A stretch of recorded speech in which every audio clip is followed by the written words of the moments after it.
Throughout history, the occult has served as a foil to the societal norm of dogmatic religion and prescribed spiritualism. Often associated with primal worship, witchcraft, and ancient ritualistic practice, the occult is a word shrouded by a veil of secrecy that humanity has time and time again, through forbidden literature and lost arts, attempted to peel back. Hello horror fans, and once again welcome back to the scariest channel on YouTube, Top 5 Scary Videos, the place where no stone is left unturned in the frightful world of horror fiction and fandom. As always, I'll be your spirit guide Jack Finch, as today we curiously take a look at the top 5 terrifying occult mysteries. Roll the clip.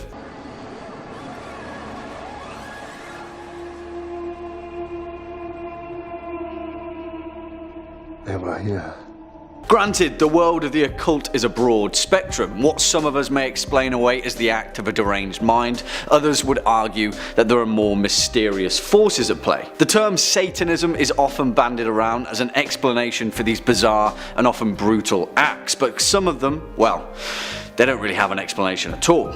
Let's take a look, shall we? Kicking off at number 5, the Dyatlov Pass incident, which is perhaps one of the most unexplainable mysteries of the modern era as far as intention goes. Granted, I will admit that the Dyatlov Pass incident may not necessarily be explained by an act of the occult, the most likely explanation being a logical yet tragically coincidental accident, but you've got to admit, the red flags are there. On January 25th, 1959, 9 Russian students set out on a journey across the Otorten mountain range, nestled deep in the northern Urals. They would never be seen alive again.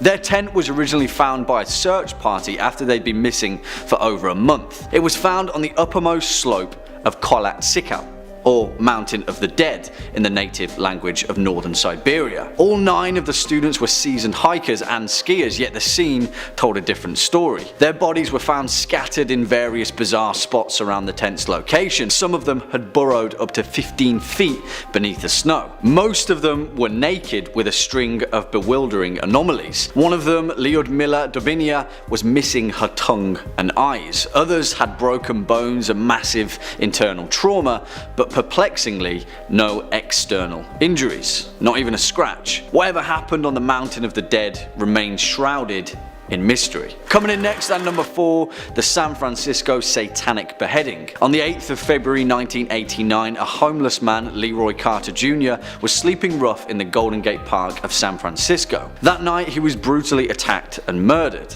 After the authorities arrived on the scene the next morning, they discovered that his head had been cut off. Not only that, but it was nowhere to be found. They scoured the crime scene, but it had appeared that the head was missing. Bizarrely, perhaps the only clue at the crime scene was a headless chicken, which had been partly stuffed into Leroy Carter Jr.'s neck. The San Francisco police were baffled. They called in a specialist, Officer Sandy Gallant, who had built her career around occult crimes. From the beginning, she realized that the murder was perhaps related to a ritual involved in Palo Mayombe, a black magic offshoot of the religion Santeria. Their intention was to make a ritualized brew from Leroy Carter's brain. Strangely enough though, she also predicted that the head would be returned to the crime scene after 42 days, in completion of the ritual. Well, lo and behold, right on schedule, the head was returned exactly 42 days later. However, no one had taken Officer Sandy Gallant seriously, and no one was watching the crime scene to make an arrest. The ritualistic murderer escaped justice, and the case remains unsolved to this day. Next up at number 3, Pauline Picard. And this story is crazy, and we're going all the way back to April 1922 in the rural area of Brittany, France. On one fateful day, little Pauline Picard, who was just 2 years old at the time, disappeared from her family's farm. No one had seen her wander off, and seemingly she had vanished without a trace. All search parties failed to find her, yet strangely enough, a few days later, local police received news that a little girl who matched exactly the description of Pauline Picard had been found alone wandering around the town of Cherbourg, which was over 300 kilometers away. Pauline's mother identified her via photograph, and the police were satisfied that it was the same girl. I know, right? This case is absolutely insane, but hold on because it gets weirder. Because about a month later, a farmer that was walking near the Picard farm stumbled upon the last thing that anybody expected to find. It was the mutilated and decomposing body of a young girl, perhaps 2 years old. Next to her was a pile of neatly folded clothes. When the townspeople arrived, Pauline's parents included, they discovered that the folded clothes were the exact same ones that Pauline had been wearing on the day that she disappeared. It was thought by police that the body had been deliberately placed. The crime scene was pristine. Even weirder though, I told you guys, was the fact that the skull of an adult male had been placed next to the body. If that was Pauline's body, then who was the other kid? What happened to Pauline? And what the hell is going on with that mysterious skull? Well, no one knows, and the strange case of little Pauline Picard remains France's greatest unsolved mystery. Swinging in next at number 2, Jeanette de Palma. On the chilly afternoon of Monday, August 7th, 1972, 16-year-old Jeanette de Palma left her house in Springfield Township, New Jersey, to meet a friend, let her mother know that she was taking the train on the way. She was never seen alive again. After her disappearance, her parents filed a missing person report with the Springfield police, but the case went cold. That is until 6 weeks later, on September 19th, when the skeletal remains of Jeanette de Palma were found at the top of Springfield's Houdale Quarry. This is where things get weird and raises the question of a potential fault in the police investigation. According to several witnesses, her remains were surrounded by a pattern of strange occultist objects, adorned into a coffin-shaped parameter of wicker branches and small wooden makeshift symbols. It is claimed by some residents of Springfield that this pattern was in actual fact a pentagram. Jeanette de Palma's autopsy did not reveal a cause of death, although the coroner suspected strangulation. Even more bizarrely were the high amounts of lead found in her body, yet no explanation for this was given either. Eventually the case went cold, and the tragic murder of Jeanette de Palma remains a mystery to this day. And finally, at our number 1 spot, Bella in the Wych Elm. Who put Bella down the Wych Elm is a common question asked in the West Midlands area of Hagley near Birmingham. I've seen it myself, often written in scrawling graffiti on brick walls. It's a mystery that has perplexed the Midlands for over half a century, yet still remains to be answered. On April the 18th, 1943, 4 young boys went poaching in the woods of the Hagley Hall estate, thinking they'd find some bird nests ripe for picking. After climbing a wych elm tree, the then 15-year-old Bob Farmer made a much more gruesome discovery. Inside the hollow opening of the tree's trunk, wedged tightly inside, were the skeletal remains of a woman, entirely complete save for one missing hand. Police were dispatched to the scene and found it exactly as described. Later, buried near the tree, they found the woman's severed hand along with several items of clothing believed to belong to her. Locals dubbed her Bella, and rumours stirred of a witch's coven, black magic and occultist execution. Police investigation later discovered that the woman, who was believed to be between 35 and 40, had been placed into the tree's hollow while still warm, where she had remained hidden for at least 18 months. Nothing else is known about Bella and how she ended up in the Wych Elm, and it remains one of England's most terrifying occult mysteries. Well, there we have it folks, cheers for sticking around all the way to the end. What do you guys think? What mysteries keep you awake at night? Let us know your thoughts in the comment box down below. Before we depart though, let's read out some of your best comments from the past few days. First up, Mackenzie Shoop says, one of my favourite horror movies is Repo the Genetic Opera. And yes, Mackenzie Shoop, Repo is absolutely awesome. Who knew that Paris Hilton would end up in a Necro Merchant flick, eh? Clay Talman says, hello awesome Jack, was worried you'd make us listen to Taylor Swift. I would have had to unsubscribe for that. Well Clay, my good buddy, you know I'd never make you listen to Taylor Swift, and only when it's wrapped up in an appropriate Cthulhu-based joke.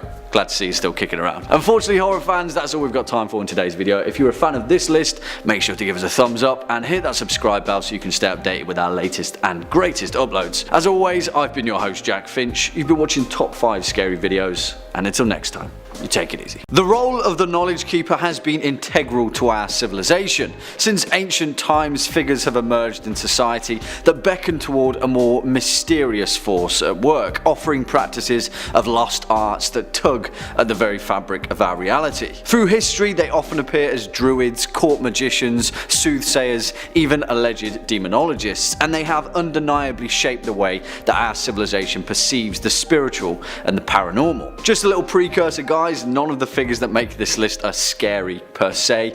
Influential would be a better word, but hey, this channel is called Top 5 Scary Videos for a reason, am I right? What's going on, guys, and welcome back to Top 5 Scary Videos, the scariest channel on YouTube. As always, I'll be your humble host, Jack Finch, as we peer once again into the mysterious world of the occult and take a look at the top 5 scariest occultists through history. Roll the clip. Power, Lincoln. Real power comes not from hate, but from truth. Before we dive into this video, horror fans, you know how it is. If you're a fan of this video, hit that thumbs up button and subscribe out and let us know your thoughts in the comment box down below. Make sure to stick around till the end where I'll be reading out some of your best comments from the past few days. Kicking off at number 5, Aleister Crowley. Born Edward Alexander Crowley on the 12th of October 1875, this guy is perhaps one of the most well-known occultists in the modern era, who identified himself as the prophet entrusted with guiding humanity into the Aeon of Horus, an occultist idea that existence is split into several defined ages of magic that was propagated in Crowley's own founded religion, Thelema. Aleister Crowley was born into a wealthy family in Royal Leamington Spa, Warwickshire, which seems to be becoming a theme here at Top 5 Scary Videos because that's also near where I grew up as a kid. Spooky, right? Crowley's life wasn't a boring one, that's a definite, collecting the titles of occultist, magician, poet, painter, novelist, even mountaineer, and was integral in fleshing out the parameters of modern occultism. During a trip to Cairo, Egypt, Crowley claimed to have been contacted by a supernatural entity named Awas that laid out to him the Book of the Law over a 3-day period, the sacred text that formed the basis for Thelema. Crowley believed in the power of magic, spelt with a K, which was an alignment of science and mysticism. He described this magic as the science and art of causing change to occur in conformity with will. Coming in at number 4, Marie Laveau. Born Marie Catherine Laveau on September the 10th, 1801 in the French Quarter, Marie Laveau was a Louisiana Creole practitioner of voodoo, renowned across the southern United States and incredibly prolific in the New Orleans area. She was the daughter of Marguerite de Cantal and Charles Laveau Trudeau, a renowned politician. Marie Laveau practiced the arts of root work and herbalism combined with the conjuring arts of Native American and African spiritualism, gaining her the title of the Voodoo Queen of New Orleans. The full extent of her voodoo practicing is unknown, but several historical records state that Marie Laveau traveled the streets of New Orleans with a mystical presence, stirring an air of fear in the locals with her seeing eye of knowledge. It is believed that she was often in the presence of her familiar, a snake named Zombie, thought to be an avatar of the lower god Damballa. Through her divinations and displays of herbalism, she became an important figure in Creole culture, a potent blend of folklore and ancient magics. Next up at number 3, Roger Bolingbroke. And we're going deep into British history to find this guy, who was wrapped up in one of the most renowned cases of alleged treasonous sorcery against the English monarchy. I say treasonous sorcery, but in all reality, all this guy really did was write a horoscope. A magic horoscope that can predict when you die. Yeah. Roger Bolingbroke was a genius, incredibly well educated in the fields of astronomy and astrology. He was also a cleric, a magister, and an alleged necromancer, a practitioner of the arts of the dead, which is where he met his demise. Bolingbroke was part of Humphrey of Lancaster's household, the first Duke of Gloucester, and was the personal magister to the Duke's wife, Eleanor Cobham, who could pretty much have had her own spot on this list all on her own. The two of them, alongside a woman named Marjorie Germain, also known as the Witch of Eye, conspired to divine the death of Henry VI, the then King of England. As you can imagine, things didn't go to plan, and Roger Bolingbroke was hung, drawn and quartered, and his head was stuck on a spike on the London Bridge. With all that power of divination, he didn't see his own death coming. Funny how that works, isn't it? Swinging in at number 2, Ursula Southill, who is definitely someone that saw her own death coming. In fact, she pretty much saw everything coming, if you're to believe the power of Ursula Souther's prophecy. Better known as Mother Shipton, Ursula Souther was born in 1488 and died in 1561, although publication of her written prophecies didn't appear until 1641, 80 years after her reported death. You may already know the legend of Mother Shipton, an ancient woman who allegedly predicted 9/11 and the whole 2012 Mayan calendar thing, the majority of which is pure speculation and fakery from sensationalists. The real legend of Mother Shipton began in a cave in Knaresborough, Yorkshire, alongside the petrifying well, a natural phenomena that causes slow calcification. She was a soothsayer, a wise woman who practiced herbalist medicine, telling fortunes for travellers and writing her esoteric prophecies in scripture for the Yorkshire locals. It wasn't until the Great Fire of London in 1666 that society paid any heed to her, although throughout her life the northern region of Yorkshire had already cemented her power of divination into their folklore. After London had burned to a crisp, a few members of the royal family noticed a stark coincidence. In a book that they'd read, the writings of a long dead Yorkshire mystic who saw in a vision the great city of London burning in the year 1666. And finally, at our number one spot, King Solomon. And it has to be perhaps the most mysterious and prominent figure in the whole of occultism. Both the prototype and archetype of the warrior and the magician, King Solomon is most widely associated with the Seal of Solomon, an ancient ring that purportedly had the power to banish and control demonic forces. He appears in many ancient texts throughout history: the Hebrew Bible, the Quran, and the Talmud, the central text of Rabbinic Judaism, all of which point to the fact that Solomon was an incredibly powerful and wise figure. In more contemporary themes, he is often associated with Freemasonry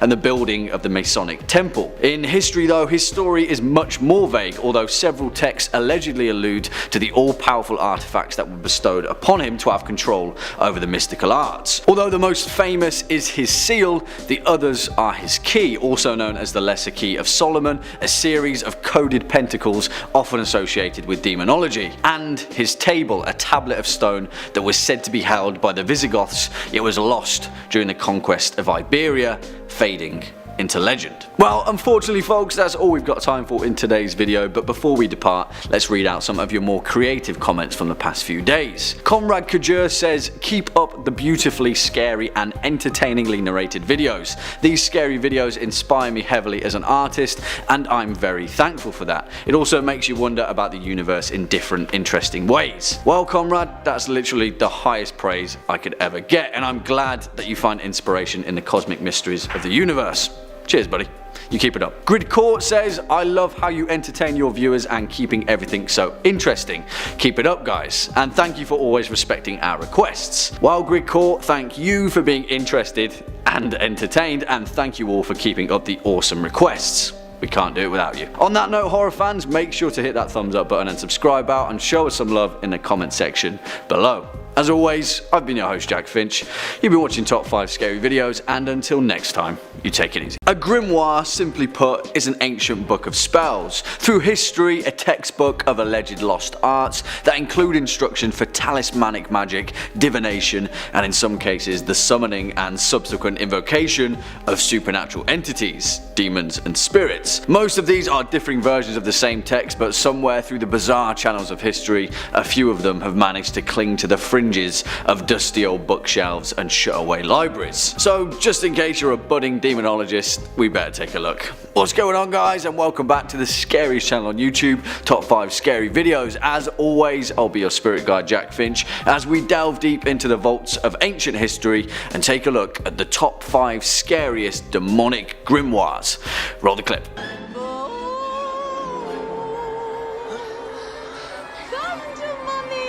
Afraid not. Fatter and big, stout, mangy feline. Still alive?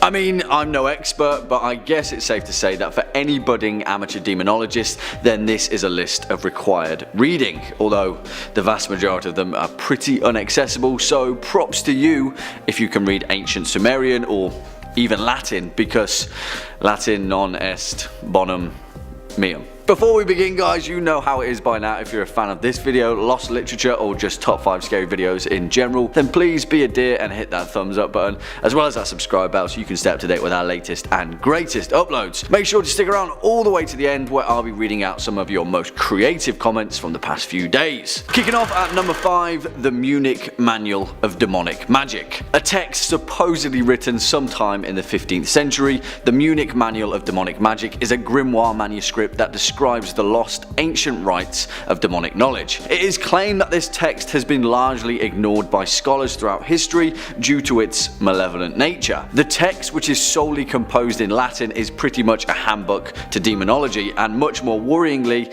appears to be a handy guide to necromancy. Although it was my favourite class in Diablo 2, Fishymancer.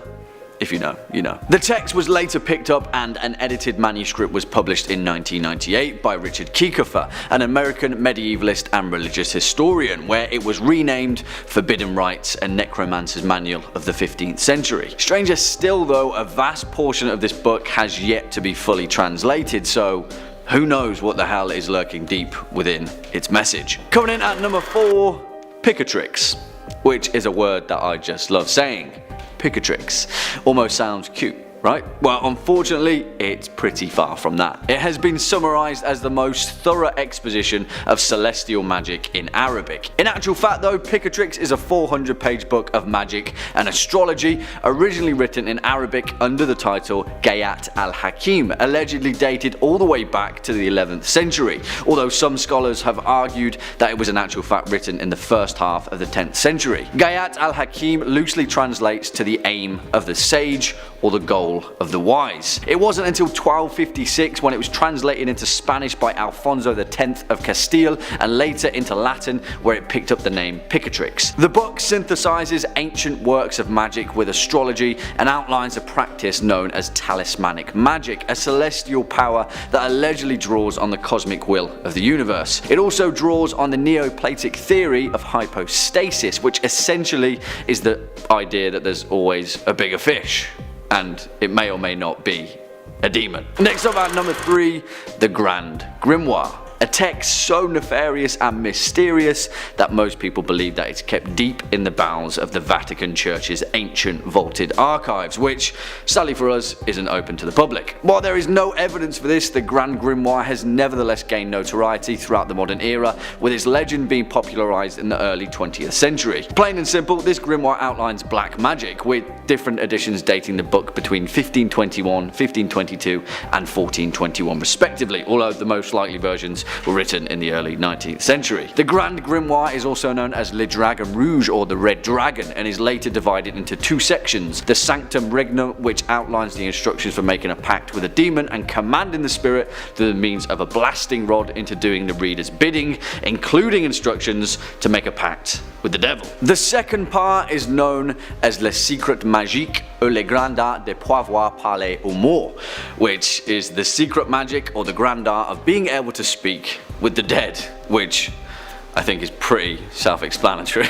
Swinging in at number 2, the Sworn Book of Honorius, and this is perhaps one of the oldest existing medieval grimoires that can actually be verified in its entirety. It's important to note that this grimoire shouldn't be confused with the grimoire of Pope Honorius, because this one is an entirely different story. Written by Honorius of Thebes, a mysterious historical figure shrouded in the occult, this grimoire is pretty much a play-by-play guide on how to conjure and command demons and allegedly contact a divine celestial power. It outlines the use of seals, an operation outlined in the Key of Solomon, which may or not be on this list. The first medieval reference of this text was in 1347. It appears numerous times throughout history, in 1456 and frequently throughout the 14th and 15th century. Allegedly, the Sworn Book of Honorius is a product of a conference of magicians who thought it would be a grand old idea to stick their heads together and condense all that vast mystical knowledge into one single volume.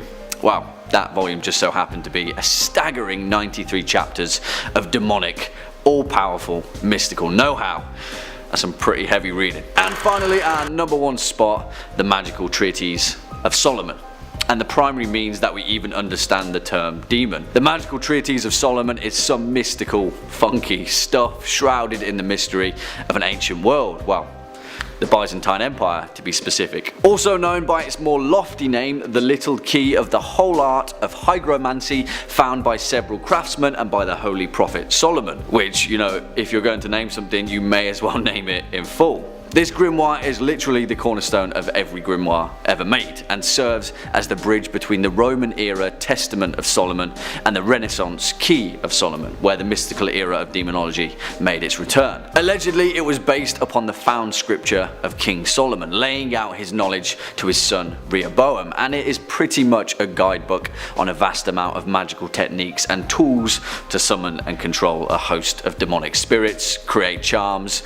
understand the differing means of divination, and heal through the powerful use of herbalism. Whatever your thoughts, there's no doubt that the magical treatise of Solomon had a massive influence on everything from folklore and witchcraft to horror cinema and even Harry Potter, and whatever it is, it makes for a bloody interesting story. Well, there we have it folks, the top 5 scariest demonic grimoires. But before we depart, let's read out some of your greatest comments from the past few days. Background Noise says, this channel is Watch Mojo for horror.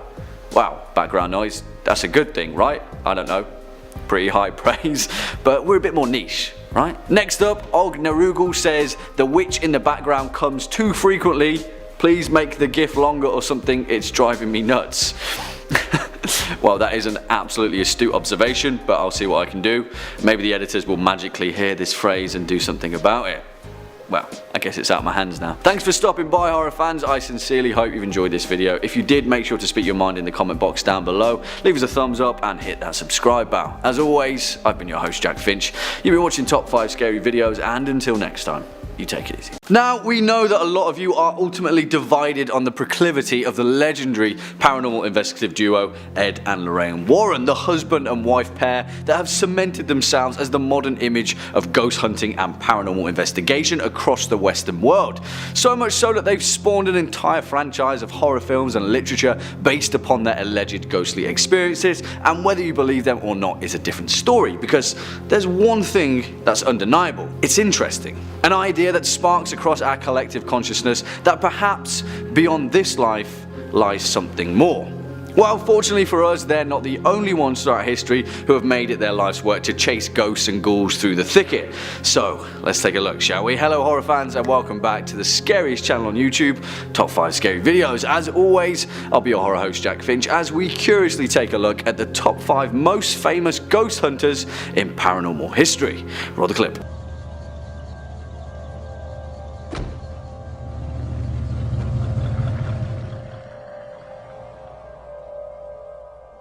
For those of you that don't know, that clip was, of course, from the 1973 horror masterpiece, The Exorcist. I thought the mood was rather fitting.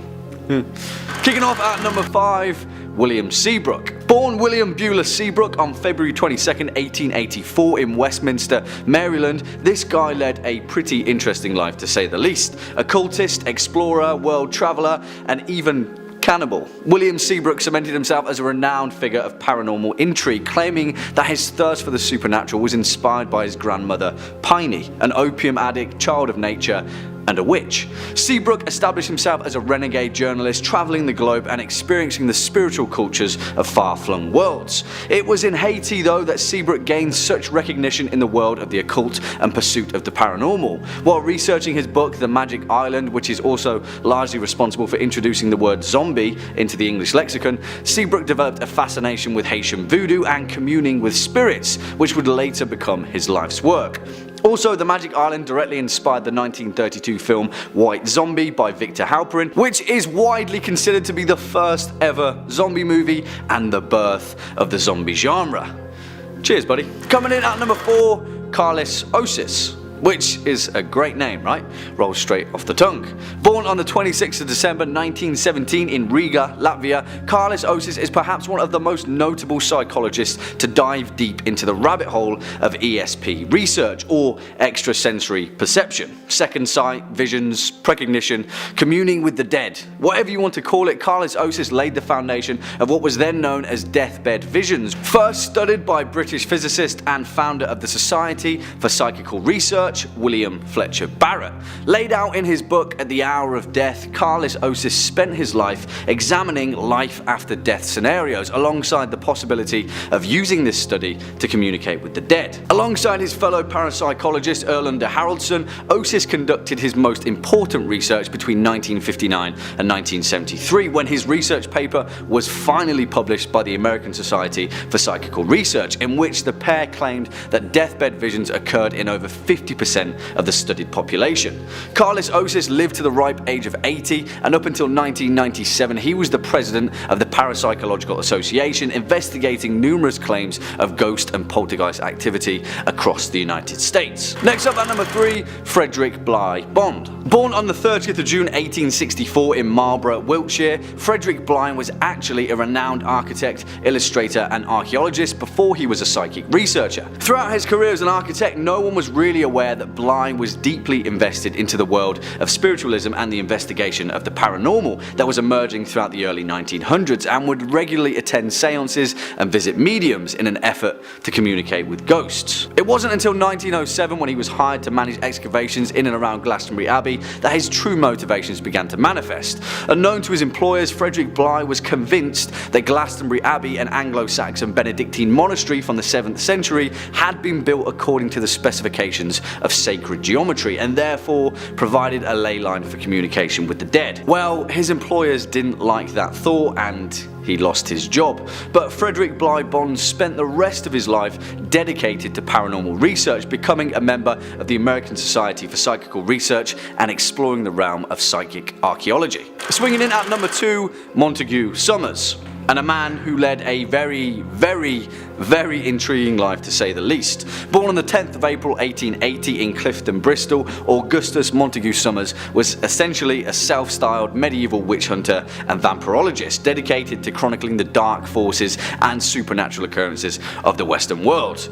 Oh, and also he was a priest. Let's not beat around the bush, old Montague Summers was a pretty eccentric dude, and he was criticised and mocked by many of his contemporaries for his proficiency to dress in a black cassock and cloak, buckled shoes and shovel hat, parading himself around 1920s England, clutching tomes on vampirism. However, the reason that he makes this list is for his decision to translate the 15th century witch hunter's manual, Malleus Maleficarum, also known as the Hammer of Witches, into English in 1928. He spent the entirety of his life producing works of literature such as witchcraft and black magic, the werewolf in lore and legend, and the vampire, his kith and kin, which greatly helped to lend credence to the idea that folk legends, paranormal investigation and the practice of the supernatural were worthy of academic study. And finally, our number 1 spot, Harry Price. A guy that was just as likely to punch a ghost in the face as he would a fraudulent spiritual medium. Harry Price was the living equivalent of Harry Dresden without the magic. Born in London in 1881, he was a ghost hunter extraordinaire, making a career out of exposing fake psychics and spiritualist mediums that were sweeping across the Western world at the time. Yet his all-consuming passion and life work was the investigation of paranormal phenomena, and he approached it with great capability while debunking the fraudulent around him. His first major case came in 1922 when he exposed the spirit photographer William Hope as a fraud, and later would expose the likes of Eileen J. Garrett, Frederick Munnings, Frank Decker and Rudy Schneider, all of which proved to add credence and credibility to his own paranormal investigations. The most famous being his publicised investigation of the Borley Rectory in Essex, which at the time was considered the most haunted building in England. Still to this day, Harry Price is considered one of the most valuable and genuine researchers of paranormal occurrences throughout the modern age. Good job, Harry. Well, there we have it, horror fans, our top 5 most famous ghost hunters in paranormal history. Let us know your thoughts in the comment box down below. Before we depart though, let's take a look at some of your more creative comments from over the past few days. Akash Guduri says, what did you lot think about Hereditary? I truly enjoyed it. It levels like The Exorcist for originality. In my opinion, great film. And I've got to 100% agree, Akash. Hereditary had that sense that not every horror movie manages to capture. It's like that old adage, you've either got it or you don't, and Hereditary had it. That same sick feeling you get in the bottom of your gut when watching really good horror cinema, yeah, Hereditary was great. Stargazer says, love your videos, I just subbed not long ago and I've been binging your vids ever since. Also, I love to write and I've been thinking about putting together a horror show. Any topic recommendations? Anyone? Well, Stargazer, we're glad to have you on board and I'm glad to hear that you've got a passion for horror fiction.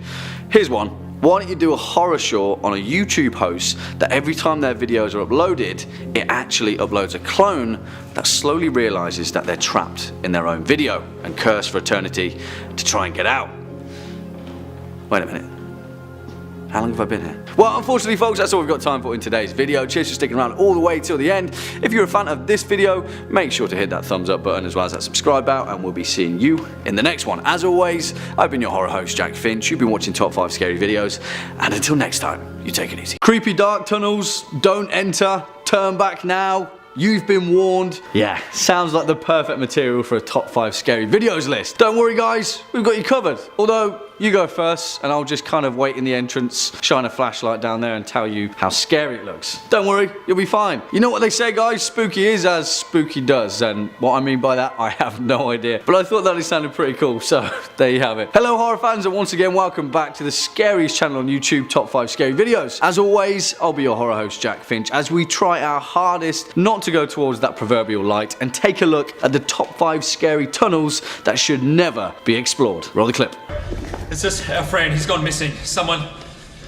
Something's taken him. Right. I want all of you to come with me now.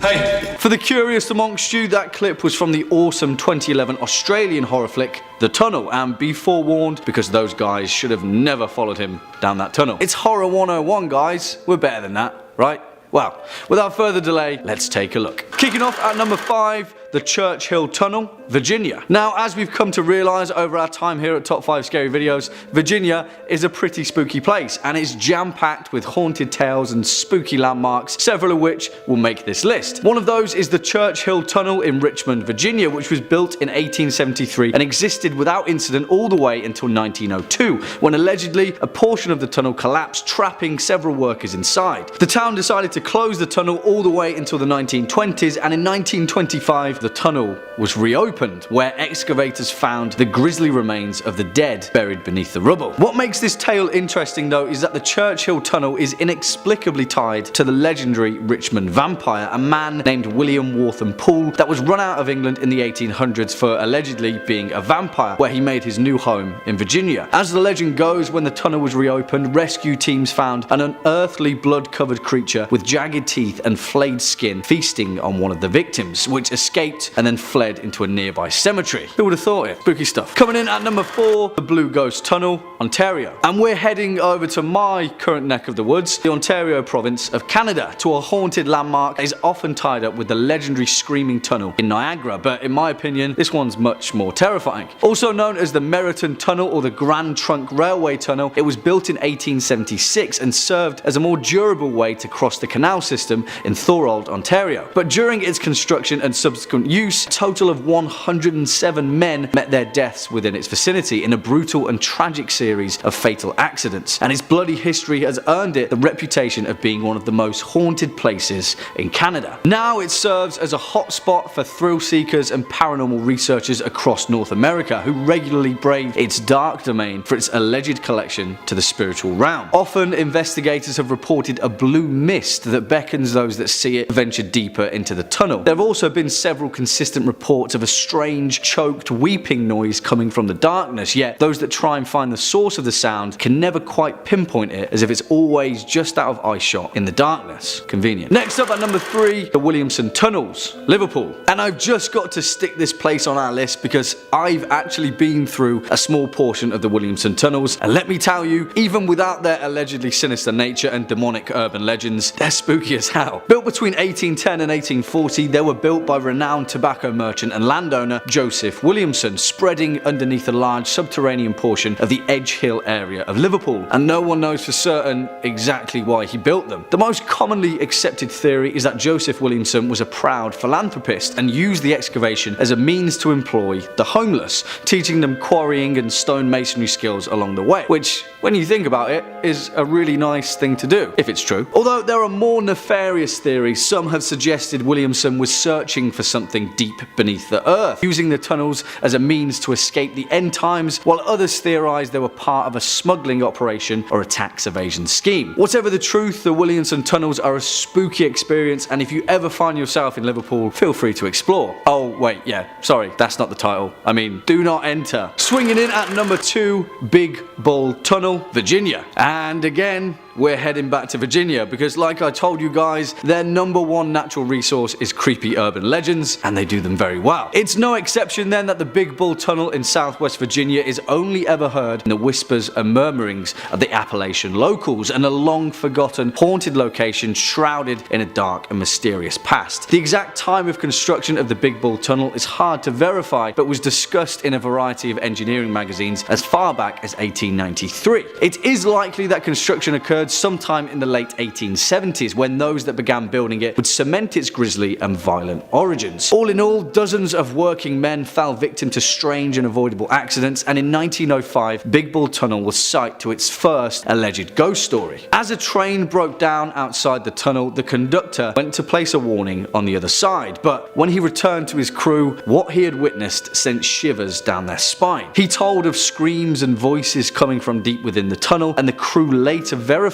his claims when they witnessed voices screaming themselves. Allegedly, they heard them say, "Remove this awful weight from my body, and then they are drinking my blood." Due to its remote location, thankfully, Big Bull Tunnel rarely has visitors, but whatever lingers there isn't happy. So stay away. And finally, at our #1 spot, the Hoosac Tunnel, Massachusetts. And I'm not going to lie, but I'm captivated completely by the dark history that surrounds the Hoosac Tunnel and the importance that it holds in North American folklore and paranormal urban legends. It's a fascinating tale, and from a historical standpoint, a grim monument to how little value life had throughout the 1800s. Building began in 1851, and at the time, the Hoosac Tunnel in Massachusetts was to be the largest in North America. Throughout its 24-year construction, 195 workers lost their lives in grisly engineering accidents. We could detail an entire video's worth of the Hoosac Tunnel's violent history, but its most notorious incident is known as the Bloody Pit. On October 17th, 1867, 13 men were working at the bottom of a 583-foot exhaust chimney at the roof of the Hoosac Mountain when fumes ignited and caused an explosion that would ultimately flood the shaft with debris and water. The miners on the surface of the mountain, after various stifled rescue attempts, believed that nobody could have survived the incident, and so sealed the shaft shut. It wasn't until months later, when the shaft had been further excavated, that they found the grim reality. Several men had actually survived and lived long enough to make a makeshift raft to escape the flooding. In the end, they starved to death, leaving scratch marks in the rock face as the only sign of their torment. If there's any haunted tunnel that deserves its place in the halls of haunted hallmark, then it's the Hoosac Tunnel in Massachusetts, a true horror legend. Well, unfortunately folks, that's all we've got time for in today's video. Before we depart, let's read out some of your more creative comments from over the past few days. MK Ultra Butterfly says, Florida has an obsession with naming things after the devil also, and I guess that explains a lot about Florida, right? Wherever it is, Virginia, Florida, Georgia, I'm willing to put money on the fact that if you put devil in front of anything, you're going to get a few spooks. The Devil's Tea Cozy. See? Spooky already, right? Ty Roberts says, just realised that I've binge watched this channel for 2 days. I wonder what the outside world is like. Keep up the good work. Ty, 2 days, dude. Well, thank you, but I'm gonna intervene. You gotta take a break, buddy. You know what my boy Bilbo Baggins always says? It's a dangerous business going out your door. You step out into the road, and if you don't keep your feet, there's no knowing where you might be swept off. But look at all the fun the Hobbits had. Come on. Thanks for sticking around all the way to the end. If you're a fan of this video, make sure to hit that thumbs up button as well as that subscribe bell, and we'll be seeing you in the next one. As per usual, I've been your host Jack Finch. You've been watching Top 5 Scary Videos, and until next time, you take it easy.